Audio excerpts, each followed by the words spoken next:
paz, meus irmãos, tudo bom? Nesse vídeo vamos esclarecer. Eu percebi que houve algumas dúvidas a respeito do corpo, alma e espírito. Como é que funciona cada um? O que vai para o céu, o que vai para o inferno, o que vai para a terra? Como que é? O que realmente acontece quando nós morremos? Então, nesse vídeo nós vamos esclarecer. Será um vídeo curto, acredito que vai ser um vídeo curto. Vou tentar simplificar aqui e ser objetivo, tá bom? Então nós vamos aprender sobre corpo, alma e espírito. Quando nós vamos para Gênesis capítulo 2, versículo 7, nós percebemos que o Senhor ali, ele vai criar o ser humano. Então ele vai moldar o ser humano ali do pó, do barro. E depois que ele molda, a gente acredita que nesse momento, quando é moldado o barro também, é criado a alma já dentro daquele corpo. E agora em seguida, Deus vai soprar o seu ruach, o espírito, dentro do ser humano. Então, como os animais foram criados, que eles vêm de uma criação só de uma vez, assim também o ser humano foi criado. Quando ele molda o barro, nesse momento é criado o corpo e a alma. E aí em seguida, o Senhor sopra o espírito dentro do ser humano, passando ele a ter uma tricotomia, que seria corpo, alma e espírito. Para a gente entender, o corpo é aquele que sente a necessidade aqui dessa terra. Já o espírito é o que sente a necessidade de se conectar com Deus. E no meio desses dois nós temos a alma. A alma é a que vai potencializar esse desejo. Então, se eu sinto muita vontade de comer muitas coisas, de falar muitas besteiras, de ser rico, de ser próspero, de ter muitos desejos dessa terra, o meu corpo, ele sente a vontade, a minha alma vai potencializar essa vontade. Então ela vai me deixar de uma forma a qual eu não consigo mudar aquele pensamento. Se eu começo a orar, se eu começo a buscar, se eu começo a se conectar com Deus, o que vai acontecer? O meu espírito, a minha alma, ela vai potencializar agora essa vontade do espírito. Então a alma, ela é a porta. Acredito eu que a alma, ela é a porta, ela fica no centro. Então, se você se dedicar a Deus, a porta se abre para Deus. Como está em Apocalipse, capítulo 3, versículo 20, eis que estou à porta e bato. Acredito ali que é dessa maneira. A porta está ali fechada. No momento que Deus bate na porta e a gente ouve a voz dele, a porta se abre para o lado do Senhor. Mas se a gente não se atentar a ouvir a palavra do Senhor, a ouvir a voz do Senhor, então a porta vai se abrir para o lado carnal, para o lado material, e aí nós vamos ficar atentos somente a esse mundo, tá bom?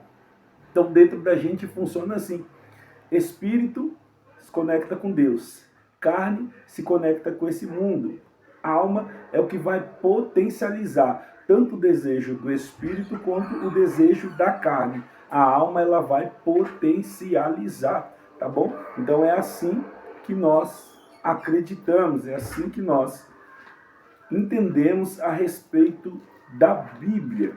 Então, para a gente entender melhor, se Deus criou a gente espírito, alma e corpo, tinha um propósito para isso. Porque nós temos espírito, alma e corpo. Como eu acabei de falar, a nossa carne, que é o corpo, ele tende às coisas desse mundo. O nosso espírito tende às coisas do céu celestial. E a alma potencializa. Só que quando nós morrermos, está em Eclesiastes capítulo 12, versículo 7, o nosso espírito retorna para Deus. Isso tanto o espírito da pessoa boa, quanto o espírito da pessoa má. Aquele que fez boas coisas nessa terra, o espírito retorna para Deus. Aquele que fez coisas ruins nessa terra, o espírito também retorna a Deus. Por quê? Porque nós acreditamos que esse espírito é como se fosse aquela caixa preta do avião, sabe? A qual ele revela porque o avião caiu, porque teve aquela colisão, porque deu aquele defeito, porque deu aquele pane.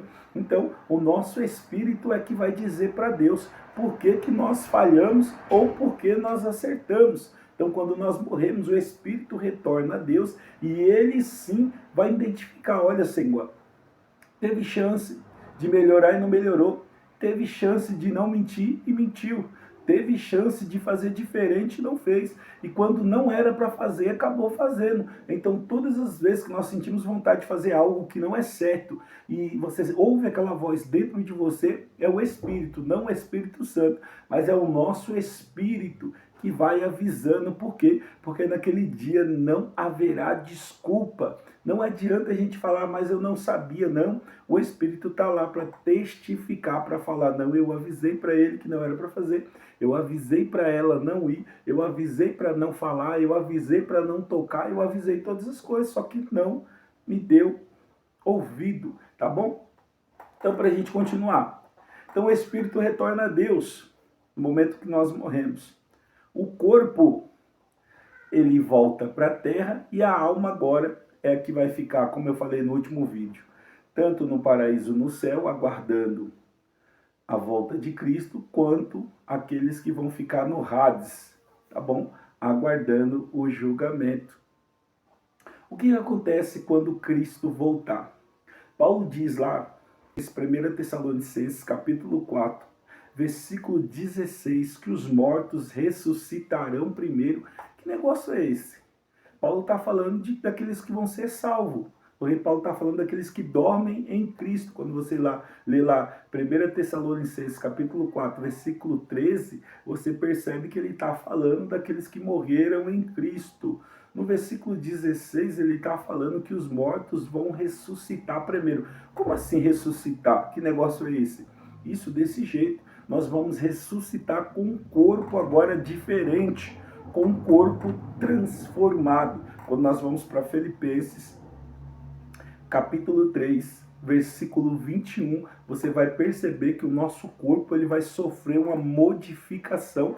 Por quê? Porque nós vamos alcançar o céu. Então não será mais esse corpo igual ao nosso que nós vivemos, mas o corpo vai ser transformado para que nós possamos alcançar o céu, tá bom? Então nós vamos alcançar o céu com um corpo diferente. São todos que vão ressuscitar? Sim, a Bíblia diz que aqueles que morreram em Cristo, 16 e versículo 17, os mortos vão ressuscitar, e depois os que estão vivos vão ter o corpo transformado, o corpo glorificado, para se encontrar com o Senhor nos ares, para se encontrar com o Senhor na terra. Como será esse corpo? Esse corpo, nós temos a ideia que ele vai ser semelhante àquilo que está em 1 Coríntios capítulo 15, a partir do versículo 42 até o 53, você vai perceber que aquele corpo é um corpo incorruptível, é um corpo que não sente mais fome, é um corpo que não sente mais sede, é um corpo transformado pelo Senhor, a qual o pecado não pode mais alcançar ele, a qual a vida agora ela é eterna, e ele não sente mais a necessidade dessa terra, não sente mais os desejos dessa terra. Então o nosso corpo vai ser desse jeito. Peraí, Edilson, então se você falou que nós vamos ressuscitar em Cristo, e aqueles que morreram fora da presença do Senhor, Apocalipse capítulo 20, você vai perceber que quando aparecer o grande trono branco, que é o grande julgamento do Senhor, está lá agora, a Bíblia vai dizer que o mar vai ter que dar de volta os mortos que lá estão. E você vai perceber que o inferno, ou o Hades, como estiver na sua Bíblia, ele vai ter que devolver também aqueles que morreram. Então eles vão ressuscitar para um julgamento. Para você entender, nós não acreditamos que a igreja passará pelo julgamento. Quem passa pelo julgamento aqui em Apocalipse capítulo 20 é aqueles que estão fora da presença do Senhor, tá bom? A igreja não passa por julgamento, por quê? Porque a igreja será arrebatada. Então todo aquele que morrer em Cristo, e eu sempre falo isso, nós Não somos salvos pela obra, tá bom? Nós somos salvos pela fé em Cristo.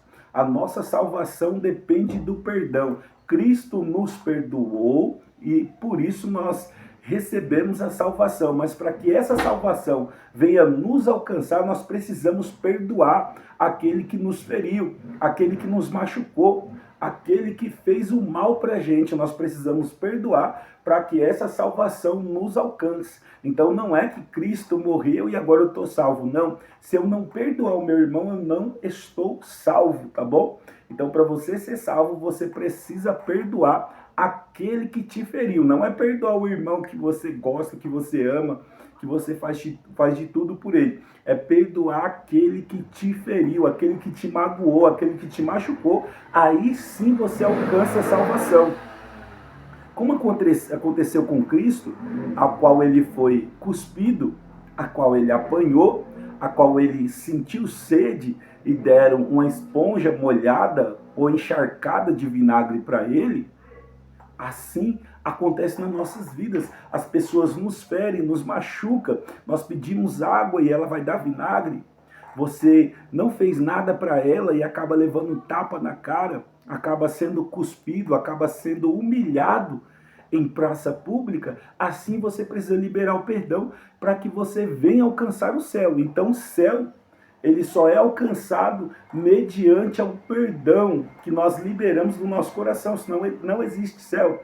O que vai acontecer quando nós entrarmos para o céu?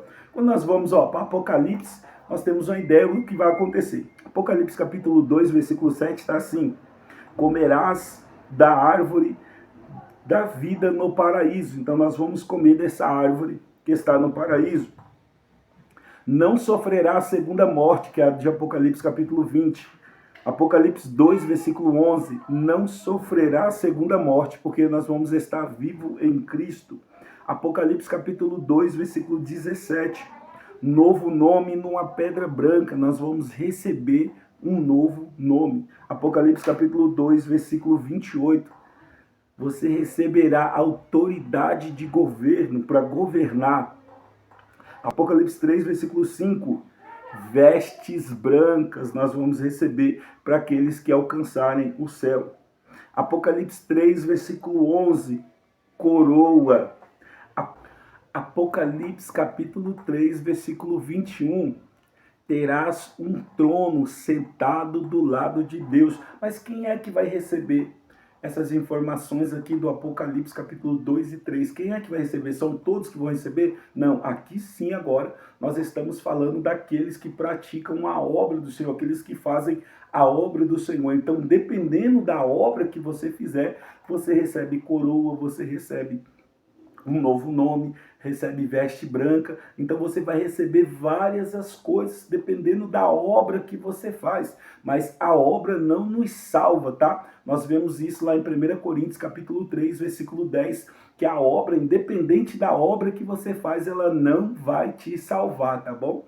A obra que muitos vão fazer ali, que Paulo vai citar ali, uma obra de palha, uma obra de feno, uma obra de pedra preciosa, e algumas obras, todas as obras vão passar pelo fogo.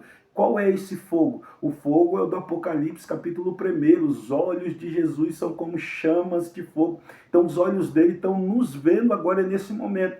E aí, essa obra que nós estamos fazendo, ele está analisando.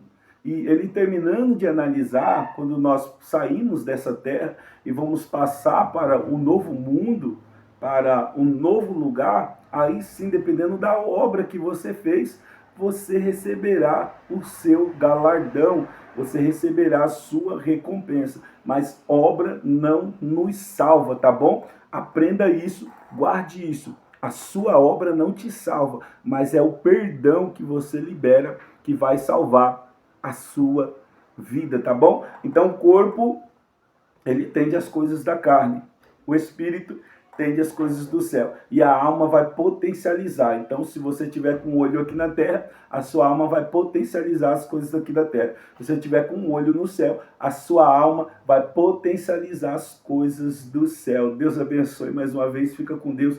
Era um vídeo de esclarecimento para que nós possamos entender o que vai acontecer com cada um após a morte. Deus abençoe. Próximo vídeo nós vamos falar sobre a hamartiologia, tá bom? Doutrina do pecado. Fique